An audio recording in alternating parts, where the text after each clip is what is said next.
দিদি আপনার নাম কি? রেখা ঘোষ। আচ্ছা, আপনার নাম দাদা? আমার নাম এমডি মুকসুদ ফয়াজ। আচ্ছা। উনি আমার ওয়াইফ। আচ্ছা। আমি ওনাকে নিয়ে পল্লবী ম্যাডামের কাছে এসেছিলাম, এর আগেও অনেকবার দেখিয়েছি, আজকেও এসেছি। উনি 14 দিন পর ডেকেছিলেন, সেই জন্য। তো পল্লবী মণ্ডল ম্যাডাম খুব ভালো এবং উনি খুব দারুণ চিকিৎসা করেন, পেশেন্টদের প্রতি কেয়ার করেন, সময় দেন। আজকালকার সময়ে পেশেন্টরা চায় ডাক্তারের কাছে যেটা এক্সপেক্ট করে সময় দেওয়া, উনি সময় দেন এবং ওনার মধ্যে কোনো তাড়াহুড়ো নেই। ওনাকে কোনো জিনিস জিজ্ঞাসা করলে উনি সময় দিয়ে, যেটা কোনো কোশ্চেন করা হলে উনি উত্তর দিয়ে ভালো করে বুঝিয়ে দেন।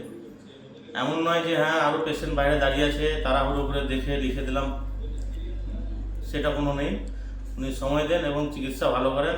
আমার ওয়াইফের একটা সমস্যা নিয়ে এসেছিলাম যে ওনার খুব ব্লিডিং ভাঙছিল, তো দেখানোর পর সমস্যার সমাধান পেয়েছি, সেই জন্য আবার 14 দিন পর ডেকেছিলেন।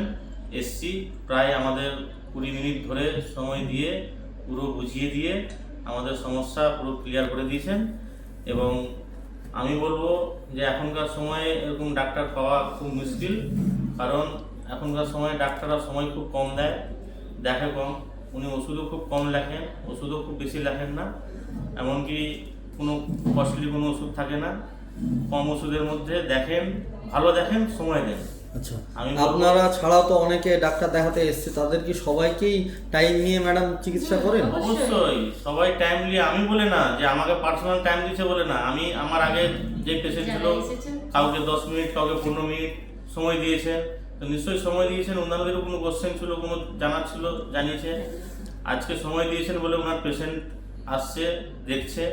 পরবর্তী ক্ষেত্রে 14 দিন আগে যে সমস্যা নিয়ে এসেছিলেন, সেই সমাধান হয়েছে।